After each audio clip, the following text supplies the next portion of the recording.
Princess Anne's got quite a lot of character in her face.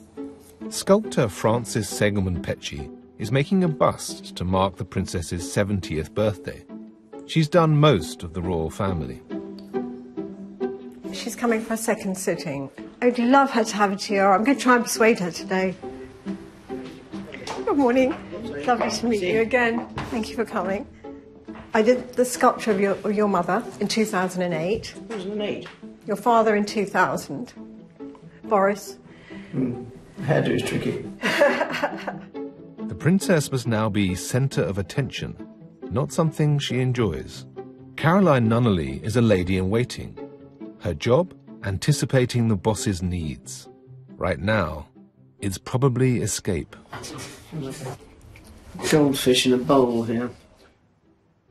Francis bravely tries the T word. So we were going to talk about the tiara. No way?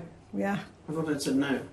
I know, but I just think it would look so fabulous if you did. Yeah, but I've only got little tiny tiaras. They're not really worth it. Can we just make it so nice? You could think about it again. Yeah? If you do wear a tiara, will the back still be the same? To be honest, if I'm wearing a tiara, I do my hair differently.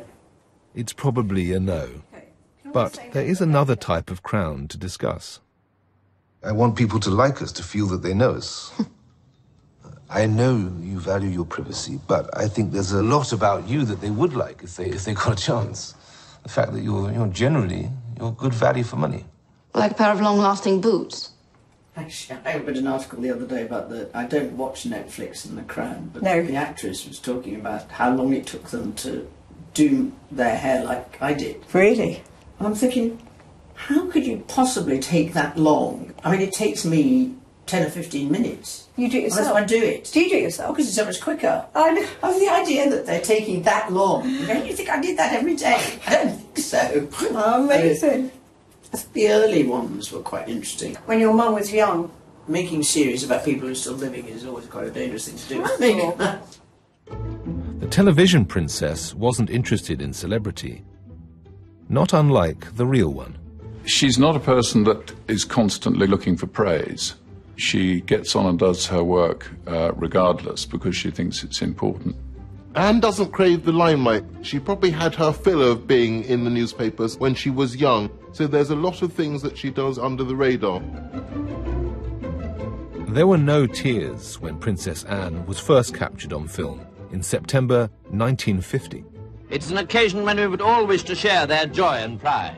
Anne was a new princess for a new age, the media age. She grew up surrounded by cameras in public and at home. Both the princess's parents were keen home filmmakers. When he was 6, the Earl of Caithness was invited to Balmoral playdates with the 5-year-old princess. I was very fortunate to know Princess Anne. She was always a lot of fun. She was a very determined person. She was not going to get beaten by a situation or by somebody, and if somebody could do something, she could do it too. She was a very imaginative child and curious about everything that happened. So she was curious about the environment. And of course the Duke was very keen on the environment, so he was passing that knowledge and interest on to his children too. She also was brought up by her father to sail in dinghies and developed a love of sailing. Almost her earliest memory is going on board the Royal Yacht Britannia. The Duke of Edinburgh just got on with things, didn't suffer fools gladly, and I think it's fair to say that the princess has many of her father's characteristics. The Duke of Edinburgh's home movies capture determination and perhaps more in the child who would become the Princess Royal. She was more determined than most, more competitive than most, and that was a lovely streak in her. Anne and her brother Charles were first educated together at Buckingham Palace by Miss Catherine Peebles. The school days was governess driven, so the range of what you can do is quite limited. My basic skills were okay, but we won't go further than that. And I did more French than most people did, but no maths and no Latin. A new term at Benenden schools. When she was 12, Anne took the initiative and asked her mother if she could go to school outside the palace, the first princess to do so. I did volunteer to go to school, I have to say, and I was thrilled. School was much more interesting. Now she'll live and learn with 300 other girls and be treated, at the Queen's request, exactly the same as any other girl. This was a new experience, the first time she'd mixed with large groups of other children. Did you feel you were treated as like one of the girls? Or You'd have to ask the other girls that. I thought so.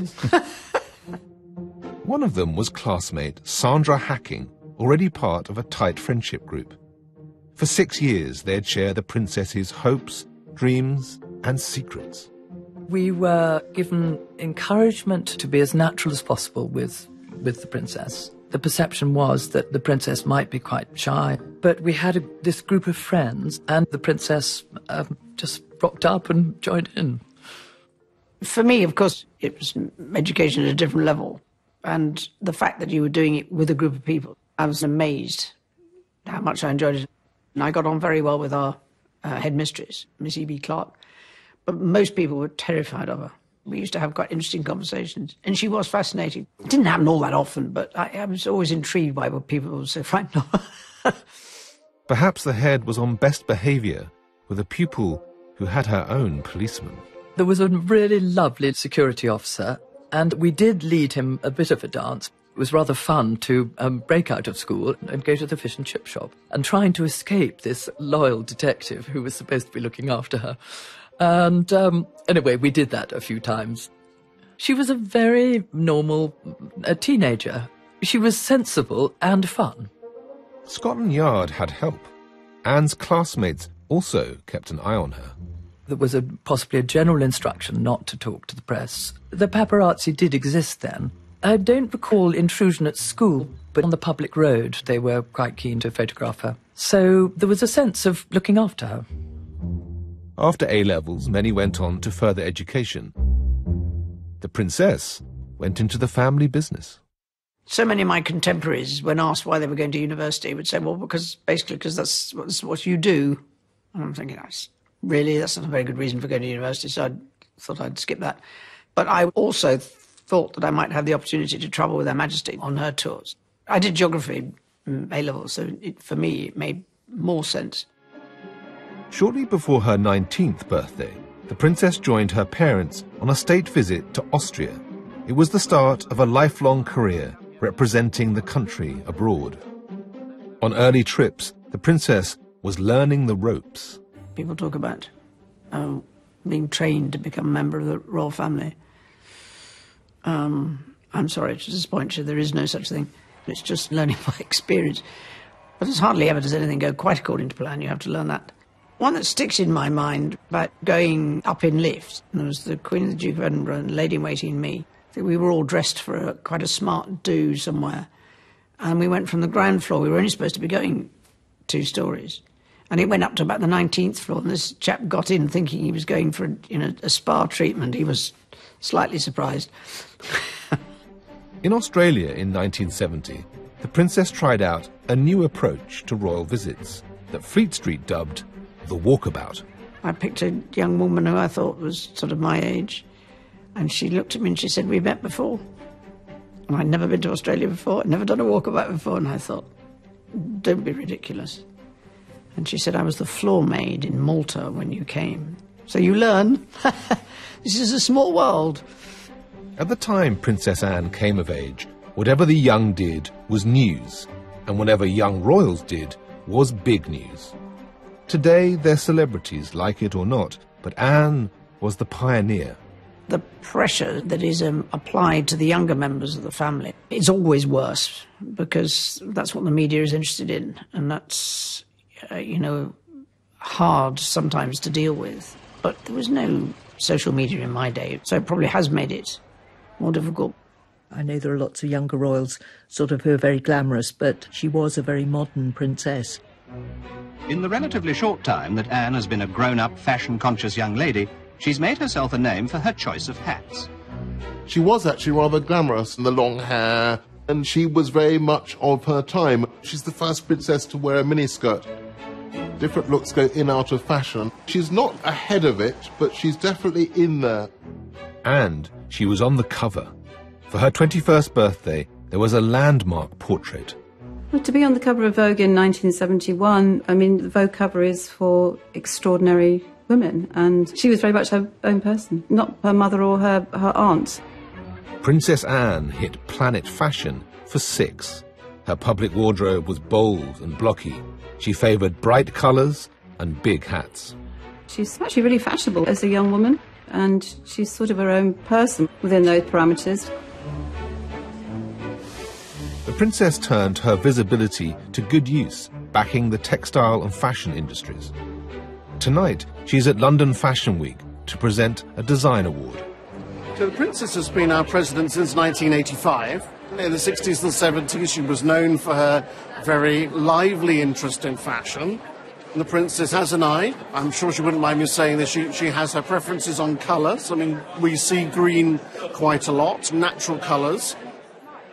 In the 80s, she started to wear on public occasions the suit, of course, emblematic of the working woman. She also wears those suits again and again, as a normal woman would. That's made her be recently hailed as an icon of sustainability.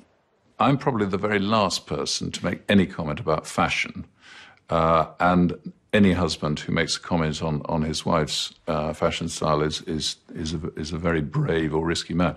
What I would say is that she has developed a style of her own, and she sticks to it. She's not driven by others to do something that doesn't suit her. Back in the 1970s, if the world's most eligible princess was seen anywhere near a bachelor, it made for banner headlines. Captain Mark Phillips was a rising star in the equestrian world. He met his princess at an Olympic party in 1968. 3 years later, the press got their story. After weeks of rumours, speculation and denials, finally, it's official.